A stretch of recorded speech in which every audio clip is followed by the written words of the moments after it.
네, 반갑습니다. 오늘 말씀 전문가가 피할 수 있다. 전문가가 피할 수 있다. 라는 말씀으로 사도행전 9장 19절부터 25절까지 같이 많은 말씀 나누겠습니다. 같이 읽을까요? 시작. 사울은 며칠 동안 다마스쿠스에 있는 제자들과 함께 지냈다. 그런 다음에 그는 곧 여러 회당에서 예수가 하나님의 아들이심을 선포하였다. 그 말을 듣는 사람들은 다 놀라서 말하였다. 이 사람은 예루살렘에서 예수의 이름을 부르는 이들을 막 죽이던 바로 그 사람이 아닌가? 그가 여기 온 것도 그들을 잡아서 대제사장들에게로 끌고 가려는 것이 아닌가? 그러나 사울은 더욱더 능력을 얻어서 예수가 그리스도이심을 증언하면서 다마스쿠스에 사는 유대 사람들을 당황하게 하였다.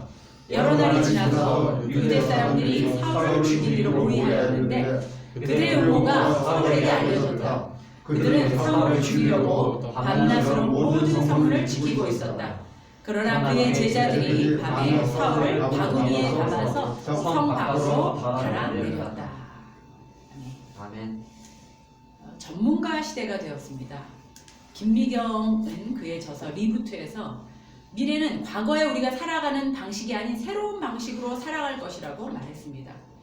김미경뿐 아니고 많은 미래학자들이 이제 과거로 돌아가지 않는다.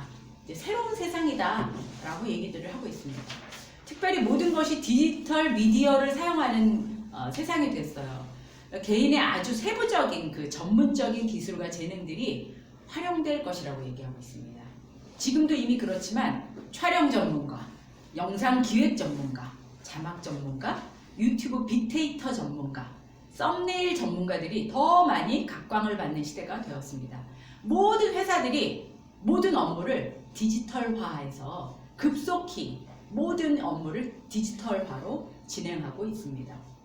많은 전문가가 있죠. 얼마 전에 엄지 발톱이 살을 파고들어서 샵에 갔더니 발톱 전문가를 만나게 되었습니다. 그 발톱 전문가는 뭐가 전문이냐면 발톱이 전문이에요. 현재 상태가 어떤지, 앞으로 어떻게 진행될지, 그리고 어떻게 해결해야 되는지에 대해서 자세하게 말해서 깜짝 놀랐습니다. 두피 전문가는 탈모 전문인지 또 모발 이식 전문인지 더 세부적으로 전문가들이 따로 있더라고요. 골프 선수는 골프공과 방향과 힘의 위치에 대해서 자세히 알고 있습니다. 또 심리 상담사는 똑같은 상황에서 사람들이 어떻게 인식하고 어떻게 행동하는지를 보고 이 사람은 원인이 뭐야 하고 분석하고 이 사람은 무엇이 결핍이야, 어떤 게 강박이 있는지, 뭐가 불안한지, 무엇이 분노인지 그 행동 지침을 잘 처방을 하는 것을 볼 수 있습니다. 각 분야의 전문가가 살고 있고 미래는 더 전문가들이 각광을 받는 시대가 될 것이라고 하는 겁니다. 전문가의 특징이 무엇이 있을까요? 전문가는 주변 사람들의 시선이나 비난, 평가에 개의치 않습니다. 왜냐하면 자기 확신이 있거든요. 오랜 경험과 연구로 다져진 전문 용어, 전문 지식, 판단력, 종합적인 통찰력으로 자기 확신을 갖고 있거든요. 웬만한 질문에 술술술술 자기 분야에 대한 분석과 견해가 나옵니다. 이것이 바로 전문가의 특징인 것 같아요. 누가 뭐라 그래도 아니야 딱 얘기할 수 있는 그것이 바로 전문가가 아닌가 생각이 들어요. 오늘 본문을 묵상하면서 저는 복음의 전문가를 보았습니다. 그는 자기 동족 민족인 유대인이 아니라 이방 사람들에게 특화된 복음 전문가였어요. 복음 전문가였습니다.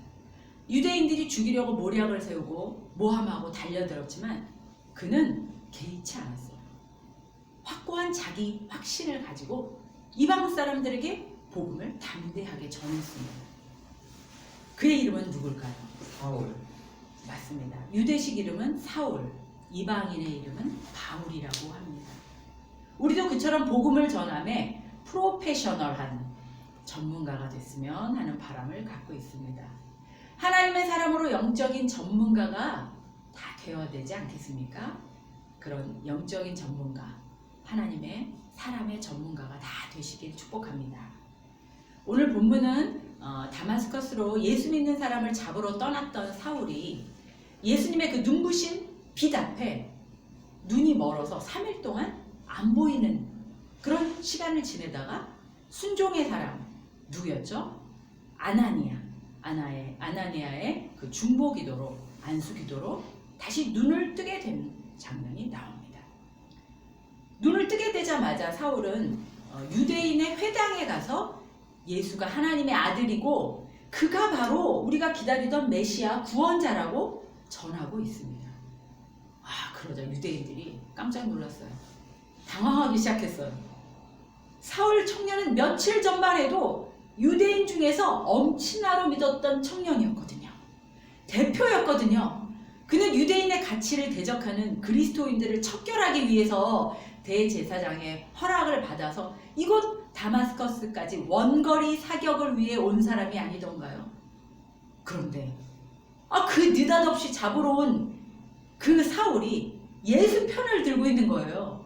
예수 믿는 사람을 잡으러 온 사람이 예수가 옳다라고 얘기하고 있는 것입니다. 사울은 도대체 적군인가요? 아니면 아군인가요? 지금 예수쟁이를 모두 다 죽을까봐 예수쟁이들은 모두 다 꽁꽁꽁꽁 숨어 있습니다. 죽을 것 같아서요. 잡히면 죽거든요.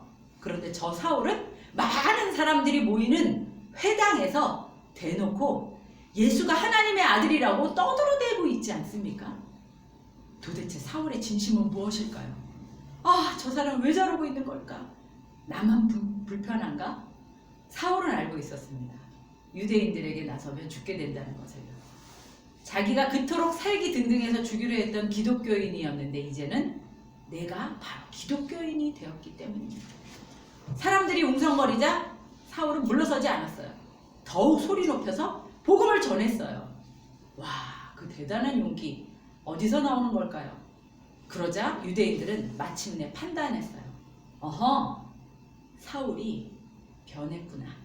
사울은 이제 우리 편이 아니구나. 사울은 위험인물이 되었구나. 이제 그를 죽여야 한다. 사울을 죽이자 결정을 하게 됐습니다.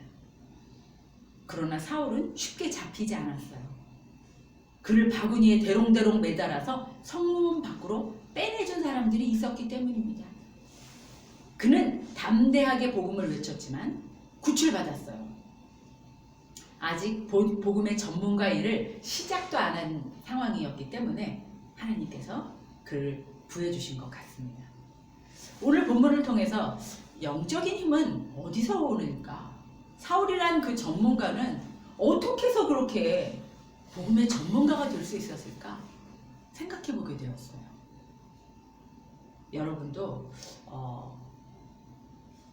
그런 기도를 했으면 좋겠어요. 왜 우리는 영적인 전문가가 되어야 될까? 영적인 힘은 어디서 오는 걸까? 영적인 전문가는 어디서 힘이 나오는가? 사울은 날 죽이려는 사람들의 시선을 개의치 않았다고 했습니다. 어떻게 그럴 수 있었을까요? 어디서 그런 담대한 용기와 지혜가 나왔을까요? 바로 하나님 때문이었다라는 것입니다. 22절 앞부분에 보면 그러나 사울은 더욱더 능력을 얻어서 라고 말하고 있어요. 그렇게 유대인들이 죽이려고 달려들 때 사울은 능력을 얻었다고 말합니다. 얻었다라는 것은 뭘까요? 내게 능력이 있어서가 아니라 내가 없기 때문에 누군가에게 얻었다는 것입니다. 누구에게 얻었다고 하는 걸까요? 우리는 문맥상 하나님의 능력을 얻어서 지혜와 용기가 생겼다는 것을 알 수 있습니다. 아멘. 하나님의 능력을 얻어야 합니다. 능력을 얻지 않으면 빈 껍데기 같아요. 빈 껍데기 같이 되기 때문에. 성남시청에 가면 전기차들 충전하는 곳이 있어요. 그래서 자동차들이 입을 쭉 벌리고 있습니다. 전기차에 전기를 충전하지 않으면 아무리 수입차고 비싼 차여도 달려갈 수가 없습니다. 차는 움직이지 않습니다. 빈 껍데기에 불과합니다. 하나님의 능력은 전기차의 전기와 같아요. 경유차의 경유와 같습니다. 우리는 내 능력이 아닌 하나님의 능력을 얻어야만 살 수 있는 영적인 존재이기 때문입니다. 사울처럼 하나님의 능력을 얻는 그런 저와 여러분이 되기를 간절히 축원합니다. 하나님의 능력의 팔은 힘이 있어요. 하나님의 팔은 크레인 같아요. 높은 곳에서 쫙 내려가지고 끌어 구출하는 크레인. 올 여름 최장기간의 여름 장마비에 축사가 침수되어서 물에 떠내려가던 소들이 어느 지붕 위에 서서 살아남았다는 것을 우리가 기억을 합니다. 소들을 지붕에서 꺼내줘야 되는데 이제 물이 다 빠지고 나는데 소들이 지붕 위에 있어요. 소들을 꺼내줘야 되는데 소방차도 할 수 없고 경찰차도 할 수 없고 어떻게 해야 될지 모르겠어요. 소 주인이 아무리 사랑해도 발을 동동 굴러도 안 됐어요. 그런데 크레인이 쫙 나타나가지고 쫙 큰 팔로 소를 번쩍 들어서 아래로 사뿐히 내려다 놓았습니다. 신명기 26장 8절 세번역 버전으로 우리 다 같이 한번 읽어볼까요? 시작. 강한 손, 지금 하시면 예, 강한 손과 편 팔로 종살이하던 우리를 이집트에서 인도하여 내셨습니다. 이거는 이제 모세가 한 말인데요. 이집트에서 종살이하던 그 노예를 강한 손과 편팔로, 하나님의 능력은 손과 팔로 표현이 되는데 구조하는 크레인과 같다라는 겁니다. 우리가 어디서 고생하고 있어요? 어디서 울고 있어요? 하나님이 크신 손으로 우리를 건져 올리셔서 구출하셨다라는 겁니다. 하나님의 손은 능력의 손이세요. 믿으십니까? 아멘. 하나님의 손은 구원의 손이십니다. 아기 모세가 갈대 상자에 담겨서 둥둥둥둥 나일강을 떠내려갈 때 공주에게로 이끄시는 그 손이 바로 하나님의 크레인 같은 능력의 손이셨습니다. 노아의 홍수로 40일 동안 홍수가 났을 때 방주가 물에 둥둥둥 뜨게 해서 노아와 8 식구를 구원하신 그 손, 능력의 손, 힘있는 팔, 그 능력을 우리가 얻어야 되지 않겠습니까? 아멘. 그럴 때 우리가 전문가가 될 수 있는 것입니다. 그래야 피할 수 있습니다. 무엇을 피할 수 있을까요? 그런 능력을 가진 전문가가 되면 우리는 무엇을 피할 수 있을까요? 첫 번째, 영적인 전문가가 되면 죄를 피할 수 있습니다. 이 세상에서 가장 큰 죄는 무엇일까요? 하나님을 몰라보는 거예요. 하나님 없이 혼자 사는 것입니다. 나를 창조하신 창조주 없이 내 인생이 어디서 어디로 가는지 알 수 있을까요? 내 인생은 무엇을 하며 살아야 가는지 인생의 해답을 찾을 수가 없습니다. 사울이 눈이 가려졌을 때 예수를 핍박하는 것이 가장 옳은 일이라고 생각했어요. 그는 먹지도 않고 쉬지도 않고 예수를 죽이러 갔습니다. 예수를 믿는 사람들을 다 잡으러 갔습니다. 그 일이 죄인 줄 몰랐어요. 그러나 예수를 알아보고 예수를 만나고 나서 눈이 띄자 예수를 알아봤습니다. 예수가 구원자라는 것을 온몸으로 알게 되었죠. 그리고 비로소 예수를 핍박하는 삶을 피할 수 있게 되었어요. 죄를 피할 수 있게 되었습니다. 영적인 분별력을 가진 전문가가 되었습니다. 무엇이 하나님이 기뻐하는 일인지, 자신이 기뻐하고 자신이 기뻐할 명예와 권력과 탐욕을 구하는 자인지, 하나님이 기뻐하는 일을 하고 있는 자인지 알 수 있게 되었다는 겁니다. 선인지 악인지를 알아보는 눈이 열리게 되었다는 겁니다.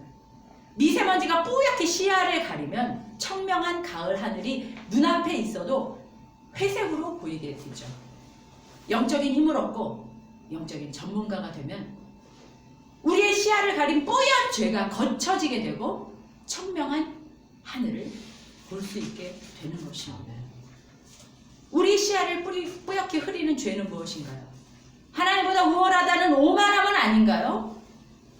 모두가 자존감을 높이려 하는 이 시대에 진정한 자존감이 아닌 자만심을 갖고 있는 우리는 아닌가요? 시편 1편 1절, 제가 좋아하는 말씀입니다. 시편 1:1 한번 다 같이 읽어볼까요? 시작. 복 있는 사람은 악인의 궤를 따르지 아니하며 죄인의 길에 서지 아니하며 원만한 자의 자리에 앉지 아니하며. 죄를 피하면 복 있는 삶을 살게 됩니다. 저는 우리 모두가 악인의 길을 따르지 않기를 간절히 바랍니다. 오만한 자에 앉지 않기를, 오만한 자리에 앉지 않기를 간절히 바랍니다. 유대인을 대표했던 사울이 이방인을 대표하는 바울이 된 것처럼 죄악에서 돌아서길 간절히 바랍니다. 바울이 유대인의 시선에도 개의치 않고 전혀 주변을 의식하지 않고 기쁨의 길을 걸어간 것처럼 우리도 죄를 피해서 복 있는 삶의 자리를 찾아가시기를 간절히 바랍니다. 두 번째, 하나님의 능력을 얻은 전문가는 무엇을 피할 수 있을까요? 유턴을 피할 수 있습니다. 여러분 유턴 많이 하셨나요? 인생의 유턴을 많이 하셨나요? 사울은 예수를 핍박하는 길을 걷다가 유턴했습니다. 하나님께서 주신 사명자의 길을 걷지 못했어요. 그러나 잘못된 길에서 돌이키자 예수를 믿으면 죽는다고 전했던 사람이 예수를 믿어야 산다고 전하는 전도자가 되었습니다. 너 예수 믿으면 죽어. 너 예수 믿으면 내가 너를 죽일 거야. 내가 너를 잡으러 갈 거야. 이렇게 얘기했던 사람이 예수 믿어야 산다. 예수 믿어야 돼. 라고 말하는 뒤바뀐 삶이 되었습니다. 비로소 사명의 길로 제대로 들어서게 되었죠. 왜냐하면 그는 이제 하나님의 능력을 얻은 능력자가 되었기 때문입니다. 내 능력이 아닌 하나님의 능력을 얻어서 힘을 얻다 보니까 이전에 좋았던 것, 이전에 가치 있던 것이 하나도 가치가 없다는 걸 발견하게 되었어요. 이전에 두려워했고 불안해했던 것이 이제는 하나도 두렵지 않고 불안하지 않고 강하고 담대하게 되었다는 겁니다. 하나님이 우리의 아버지 되기 때문이죠. 하나님이 우리의 남편이 되고 우리의 아내가 되고 우리의 목자 되고 우리의 왕이 되시기 때문에 우리는 바뀔 수 있게 되었습니다. 나의 인생이 유턴하는 인생으로 바뀌게 되었습니다. 어느 이혼 가정에서 자란 8살짜리 남자아이가 불안증이 너무 심해가지고 엄마를 떠나지 않고 어쩔 땐 엄마한테 폭력을 심하게 행사를 해요. 아동 상담사를 찾아갔습니다. 이 아이가 왜 이러는 걸까요? 이 아이의 불안이 무엇일까요? 그 8살 남자아이가 그 불안한 건 뭐냐면 아버지가 자기를 버리고 갔잖아요. 이혼 가정의 아들로 자라는데 엄마와 살면서 아빠가 떠나간 게 늘 불안했던 거예요. 그런데 이제 이 엄마마저 자기를 떠나버리면 어떡할까라는 이 불안 때문에 아이가 그렇게 심하게 불안해하고 두려워하고 그랬다는 겁니다. 부모이기 때문에. 근데 상담사가 뭐라고 얘기하냐면 이렇게 얘기해 주라고 얘기하는 거예요. 야, 누구누구야. 엄마와 아빠가 이혼을 했지만 엄마 아빠는 너를 사랑해. 너를 버리지 않아. 너의 부모기 때문이야.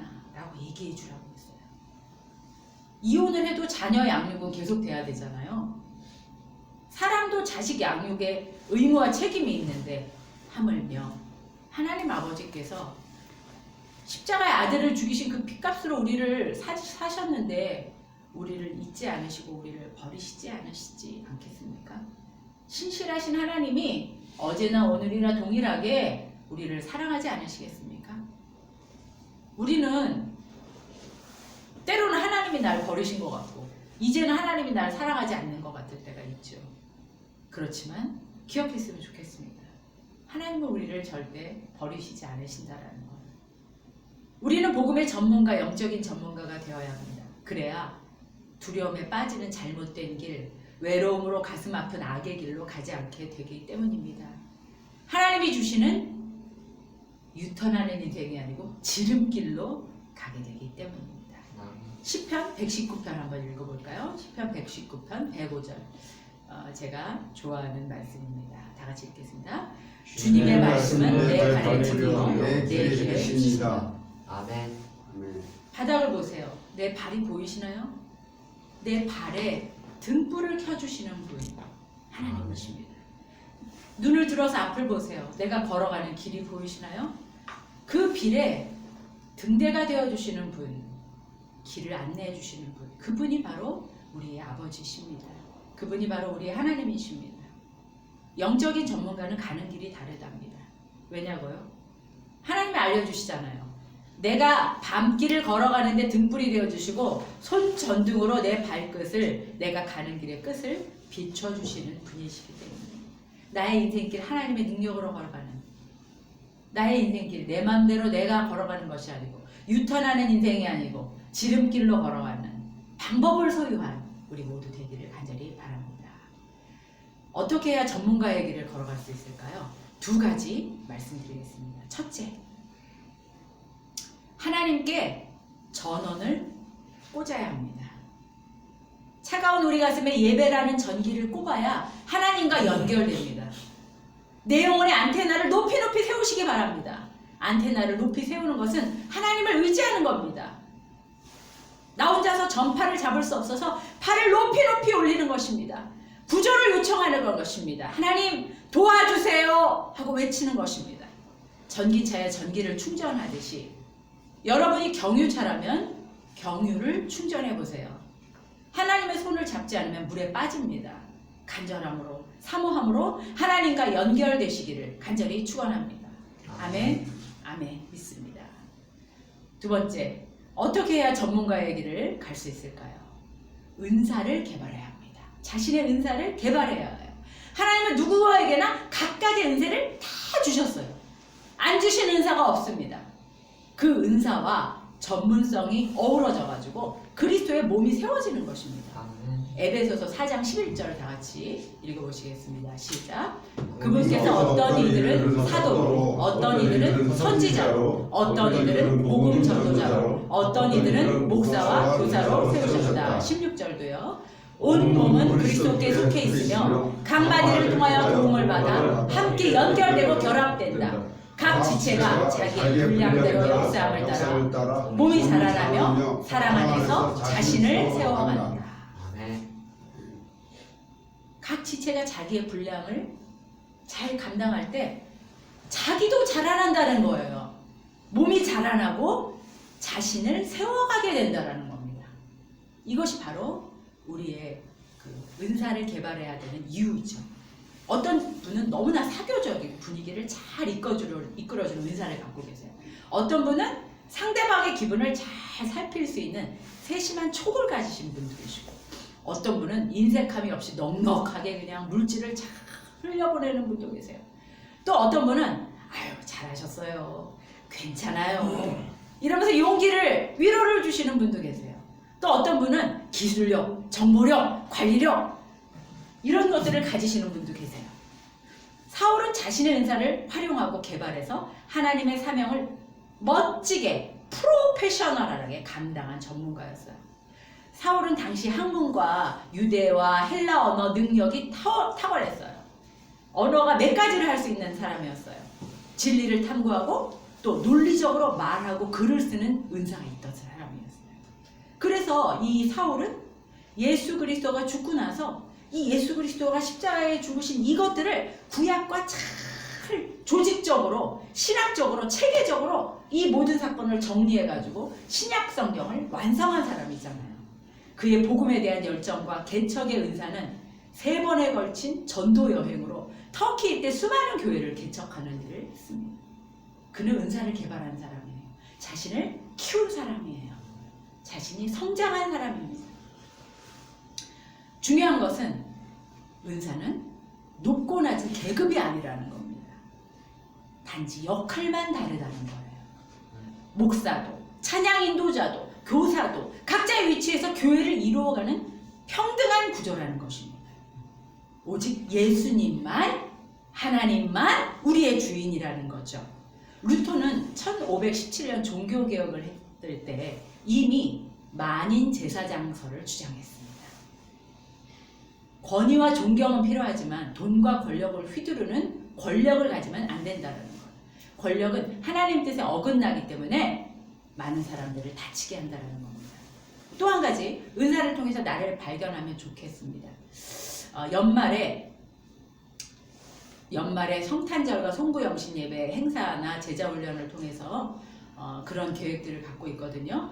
나의 장점과 나라는 사람은 어떤 취향인지, 나라는 존재는 어떤 사명이 있는지, 하나님의 하나뿐인 창조품인 나, 하나님이 온 세상보다 사랑하시는 소중한 존재인 나, 그것을 발견하기를 원합니다.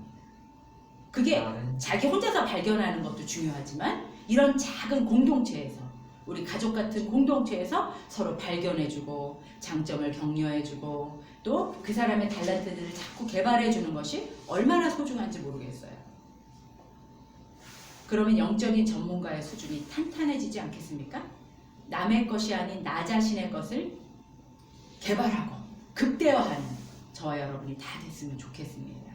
내가 글을 잘 쓰는 사람인지, 말을 잘하는 사람인지, 얼굴 표정이 밝아서 사람들이 나의 웃는 모습을 좋아하는 사람인지 자신만의 것이 최고로 중요합니다. 가장 한국적인 것이 가장 세계적인 것이잖아요. 가장 나 같은 것을 발견하는 것. 또 한 가지 돌보는 방법이 있습니다. 다른 사람을 돌보는 법을 배우는 것이에요. 자신을 돌보는 방법이 다른 사람을 돌보는 것입니다. 다른 사람을 돌보고 사랑하는 경험을 할수록 자신을 돌보는 능력이 커가게 되어 있어요. 이번 성탄절은 좀 의미 있게 보내고 싶었습니다. 주변을 돌아보고 싶었습니다. 선물 60개를 만들어서 고시텔 입시일자들과 노숙자들이나 노점상들에게 나눠드리려고 하고 준비하고 있습니다. 김희비 목사는 그에 져서 나를 돌보는 시간에서 이렇게 말합니다. 고객이 아닌 성도가 될 때 진정한 돌봄을 배울 수 있습니다. 라고요. 고객과 성도는 다릅니다. 고객은 한번 왔다 가는 사람이죠. 손님이죠. 성도는 주인입니다. 우리는 고객이 아니고 성도입니다. 성도의 교통함이 있는 가족 같은 공동체입니다. 우리는 이 사랑의 공동체 안에서 각각의 은사를 개발하고 발휘하면서 서로 든든히 세워주고 또 나를 돌아볼 수 있고 내가 성장할 수 있게 되는 것입니다. 말씀을 맺겠습니다. 사울은 하나님의 능력을 얻어서 영적인 믿음의 복음 전문가의 삶을 살았습니다. 우리도 하나님께 연결되기를 간절히 바랍니다. 아멘. 하나님께 연결되고 코드가 연결되고 와이파이가 연결되어서 자신의 은사를 잘 발견해 나가고 자신을 잘 돌보길 바랍니다. 아멘. 그런 영적인 전문가로 살 때 죄악을 피하게 될 것이고 그리고 결국은 복 있는 삶을 걷게 될 것입니다. 아멘. 유턴 인생이 아니고 지름길 인생 믿습니까?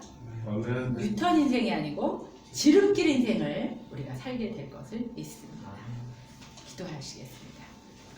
거룩하신 주님 감사합니다. 오늘 말씀을 통해서 사울을 통해서 우리의 삶을 돌아보는 시간을 가졌습니다. 저희들이 전문가가 되기를 원합니다.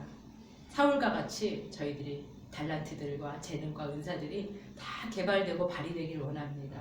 우리에게 이렇게 작은 공동체 주셨습니다. 가족 같은 공동체 주셔서 서로가 서로를 돌보게 하시고 서로가 서로를 사랑할 수 있도록 이끌어 주신 것을 감사드립니다. 하나님 이것들을 통하여서 저희들이 제자 양육을 통하여서 또한 남을 돌보는 시간들을 통해서 저희들이 성장해 나가기를 원하고 저희들의 은사들이 개발되기를 원합니다. 하나님께 영광 돌리는 삶을 살게 되고 또한 나를 돌보면서 또한 주변을 돌보면서 내 자신이 성장하는 전문가가 되기를 원하니 축복하여 주시길 원합니다. 나를 찾게 하시고 억눌림에서 해방시켜서 자유로운 나를 만나게 하여 주시옵소서. 하나님이 믿고 맡기실 수 있는 전문가들이 다 될 수 있도록 축복하여 주시옵소서. 악에서 떠나서 참된 자유와 평안을 누리고 안식을 누리는 자들이 다 되게 축복하여 주시옵소서. 저희 CL 공동체가 서로 연합하고 섬기는 천국 기쁨을 누리는 공동체들에게 축복하여 주시옵소서. 우리 사랑하는 김천화 원사님, 김성월 성도님, 근상호 형제님, 우리 김예찬 성도님, 또 우리 성일 성도님 축복하여 주시고 은혜 베풀어 주시옵소서. 한국교회가 회개하고 화합함으로 하나님 앞에 아름다운 모습으로 새롭게 변화시켜 주시고 한국 사회가 코로나가 어렵습니다. 극악에서 건져주시고 회개하게 하시고 국회에서 서민과 청년들을 위한 좋은 정책들이 세워지게 축복하여 주시옵소서. 지금은 죽기까지 순종하신 예수 그리스도의 피 흘리신 은혜와 온 세상 다 주어도 나 한 사람과 바꾸지 않겠다고 하시는 하나님의 크고 놀라우신 사랑과 성령 하나님의 뜨거운 감동 감화 역사하심이 하나님의 전문가로 믿음직스럽게 성장해 나가기로 결심하는 각 사람 머리 위에 지금부터 영원까지 함께 계실지어다. 아멘. 아멘. 감사합니다. 감사합니다.